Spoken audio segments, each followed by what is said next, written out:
네, 오늘 당장 이 야당에서 반응이 나왔을 정도로 이 선제 타격론 이것이 이슈로 떠오르고 있습니다. 조금 전 말씀드린 마이클 멀린 전 미국 합참 의장이 제기한 얘기입니다. 미국 지도층에서 이 선제 타격 가능성이 공식적으로 언급된 것은 처음입니다. 이것이 사의전입니다. 미국 외교협회 토론회에서 나온 발언인데 여기서 마이클 멀린 미 합참 의장이 한 말입니다. 어떤 말인지 보겠습니다. 북한이 미국을 공격할 수 있는 능력이 아주 근접하게 되고 그래서 미국을 위협한다면 미국이 자위적 측면, 스스로를 지킨다는 측면에서 북한을 선제 타격할 수 있다고 본다라고 말했습니다. 네, 이 선제 타격은 엄밀히 말하면 두 가지 개념으로 나뉜다고 합니다. 선제 타격과 예방 타격인데요. 선제 타격은 적의 공격이 임박한 상황에서 위협 시설을 사전에 타격하는 것입니다. 예를 들면 북한이 핵미사일을 쏠 것 같다라는 징후가 포착되면 쏘기 전에 북한의 핵시설, 미사일 시설을 공격하는 것이 선제 타격이죠. 그런데 예방 타격, 아마 마이클 멀린 전 합참의장이 얘기한 이 선제 타격은 예방 타격 쪽의 개념에 가까운 것 같습니다. 전쟁이 당장 일어날 것 같은 가능성이 있지 않더라도 위협이 되는 요인을 사전에 제거한다는 것입니다.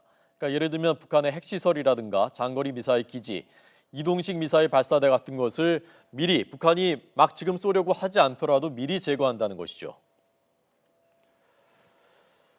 예, 선례가 있었습니다. 이스라엘이 1981년에 이라크 원자로를 공습한 적이 있었고요. 2007년 9년 전에는 시리아 원자로를 공격했습니다. 대표적인 예방 타격 사례입니다.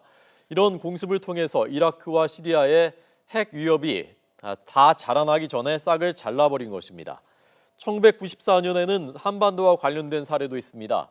클린턴 행정부 시절이었습니다. 미국이 북한의 영변 핵시설 폭격을 검토했었습니다. 북한이 핵무기 개발을 본격적으로 시작할 때쯤이었습니다. 실제 한반도에 병력과 장비를 투입까지 했었다가 막판에 중단했었던 것. 이것도 예방 타격에 들어간다고 볼 수가 있겠습니다. 미국 군함이 동해안에 33척이 와 있었습니다. 이북을 때리려고요. 연변을 때리려고요. 그것을 내가 강력하게 반대했습니다. 때리는 걸. 네, 그래서 아직은 선제 타격 또는 예방 타격이 본격적으로 거론되고 있는 단계는 아닙니다. 그러나 북한이 만약에 6차 핵실험, 7차 핵실험을 또 감행을 하고 핵탄두를 탑재한 ICBM, 대륙간 탄도미사일까지 시험 발사에 성공을 하면 미국으로서도 직접적인 위협을 느끼게 되고 그러면 자위권 차원에서 예방 타격, 미리 여기에 대해서 북한의 핵시설과 미사일에 대해서 사전에 제거해야 된다라는 주장이 본격화할 가능성이 높다는 분석입니다.